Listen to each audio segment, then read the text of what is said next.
காவேரி பார்த்தீங்கன்னா, கரெக்ட்டா வந்து பிரெக்னன்ட் ஆகி ஆசையா வந்து இந்த விஷயத்த விஜய்கிட்ட சொல்லலாம் அப்படின்னு சொல்லிட்டு ட்ரை பண்ணும்போது, அப்பதைக்குன்னு பார்த்தீங்க அப்படின்னா, வெண்ணிலாக்கு அந்த நேரம் எல்லாமே ஞாபகம் வந்துரும். ஞாபகம் வந்துட்டு நான் விஜய பார்த்தே ஆகணும். விஜய் என்ன வரேன்னு சொல்லிட்டு வரவே இல்ல அப்படின்னு சொல்லிட்டு ரொம்பவே வந்து பிரச்சனை பண்ணுவாங்க. அதுக்கப்புறம் பார்த்தீங்க அப்படின்னா, விஜயும் வந்து ரொம்ப பண்றா வெண்ணிலான்னு சொல்லிட்டு தாத்தா, பாட்டி வந்து ரொம்பவே ஃபோர்ஸ் பண்ணவும், வெண்ணிலாவ பார்க்கறதுக்காக விஜயும் வந்து கிளம்பி போயிருவாரு. அதுக்கப்புறம் பார்த்தீங்க அப்படின்னா, வேக வேகமா போய் வெண்ணிலாவ பார்த்தா, வெண்ணிலா ஒரு சைடு வந்து விஜய் வந்து எல்லா கேள்வியும் கேட்குறாங்க.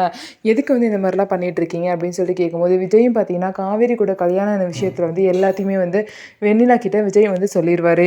வெண்ணிலா பார்த்தீங்கன்னா, ரொம்பவே ஷாக் ஆகி, "என்ன இவ்வளோ தூரம் நடந்திருக்கு? என்கிட்ட எதையுமே சொல்லல.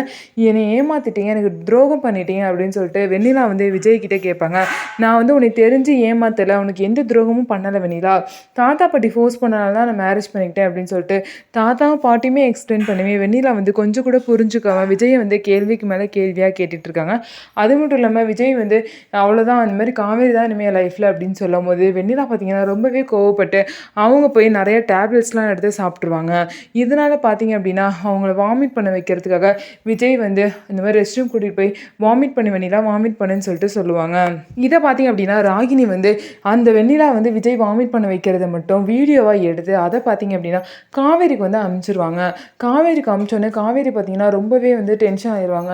என்ன வெண்ணிலா வாமிட்லாம் எடுத்துட்டு இருக்கா, அதுவும் இவர் வந்து பிடிச்சிருக்காரு அப்படின்னு சொல்லிட்டு காவேரி வேணும்னே டென்ஷன் படுத்துறதுக்காகவே ராகினி வந்து அந்த வீடியோவை காவேரிக்கு அனுப்பிச்சிட்டு, அதுக்கப்புறம் காவேரிக்கு கால் பண்ணி, இந்த மாதிரி வெண்ணிலா வந்து விஜய் கூட சேர மாட்டார் நீ எவ்வளவோ நினச்சல, ஆனால் எல்லாத்தையும் மீறி விஜய் வந்து நீ தான் வந்து அவரோட ஒய்ஃப் அப்படிங்கிற விஷயத்தையும் சொல்லிட்டாரு. இருந்தாலும் அது எல்லாரும் மீறியுமே வெண்ணிலா கூட விஜய் வந்து சேர போறாரு. அந்த ஒரு நியூஸ் அவனுக்கு சொல்ல தான் காவேரி நான் கால் பண்ணேன்னு சொல்லிட்டு ராகினி வந்து காவேரி கிட்ட சொல்லுவாங்க. காவேரிக்கு ஒண்ணுமே புரியாது. ஆமா, வெண்ணிலா ஏன் வாமிட் எடுக்கிறான்னு உனக்கு தெரியுமா? வெண்ணிலா பிரெக்னன்ட்டா இருக்கா. அதுக்கு காரணமும் விஜய் தான் அப்படின்னு சொல்லிட்டு தேவையில்லாத பொய்ய பார்த்தீங்கன்னா, ராகினி காவேரி கிட்ட சொல்லிவிட்டாங்க. காவேரியும் பார்த்தீங்கன்னா ரொம்பவே டென்ஷன்ல இருப்பாங்க. காவேரி பார்த்தீங்கன்னா வெண்ணிலா நினைச்சு பயத்துல இருக்கனால, ராகினி சொல்றது உண்மையா இருக்குமோ அப்படின்னு சொல்லிட்டு அவங்களும் சொல்லிட்டு ஒரு பயத்திலேயே இருக்காங்க. ஸோ இந்த மாரி தான் வந்து அடுத்த வர எபிசோட்ல நடக்க போகுது. காவேரி வந்து இனிமே என்ன முடிவு எடுப்பாங்க? விஜய் கிட்ட எப்படி நடந்துப்பாங்க அப்படிங்கிறத இனி வரப்போற எபிசோட்ல பார்க்கலாம். நம்ம வீடியோ உங்களுக்கு பிடிச்சிருந்தா நம்ம வீடியோவை லைக் பண்ணிக்கோங்க. அதுக்கப்புறம் மறக்காம நம்மளோட சேனலை சப்ஸ்கிரைப் பண்ணிட்டு பாருங்க.